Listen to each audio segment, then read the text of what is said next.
রমজানে মাঝে মাঝে তারাবির নামাজ ছুটে যায়। যদি আমার তারাবির নামাজ ছুটে যায়, এতে কি আমার রোজা আদায় হবে বা রোজার পূর্ণতাতে কোনো সমস্যা হবে কিনা? ভাইরা আমার, রমজান মাসে তারাবির নামাজ না পড়লে আমরা অনেকে মনে করি যে তার রোজাতে বোধহয় অসুবিধা হবে। এটা সম্পূর্ণ ভুল ধারণা। তারাবি একটা ইবাদত, রমজানের রোজাটা আরেকটা ইবাদত।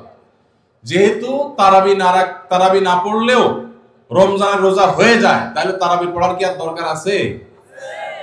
কেন? রোজা তো হয়ে যাবে। আলাদা ইবাদত।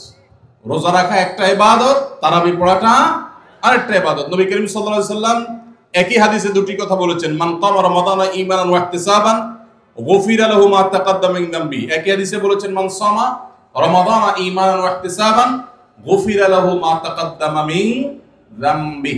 যে ব্যক্তি ঈমান এবং ইখলাসের সাথে রমজানের রোজা রাখবে, আল্লাহ তার পূর্বের গুনাহ মাফ করবেন। যে তারাবি পড়বে, তারও পূর্বের গুনাহ মাফ করবেন ইনশাআল্লাহ। এজন্য ভাইরা, তারাবির নামাজ পড়তে হবে। এটা সুন্নাহ, গুরুত্বপূর্ণ সুন্নাহ, সাধারণ সুন্নাহ না। নবী সাল্লাল্লাহু আলাইহি সাল্লাম ছাড়েন নাই, সাহাবীরা ছাড়েন নাই। কোনো ওযর ছাড়া তারাবি ছাড়া যাবে না।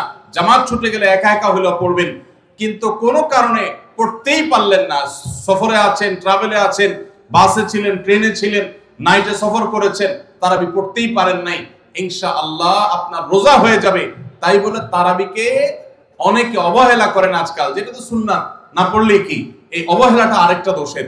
তাহলে আমাদের মধ্যে দুইটাই সীমা লঙ্ঘন। কেউ মনে করেন তারাবি না পড়লে রোজাই হবে না, এটা হলো বাড়াবাড়ি।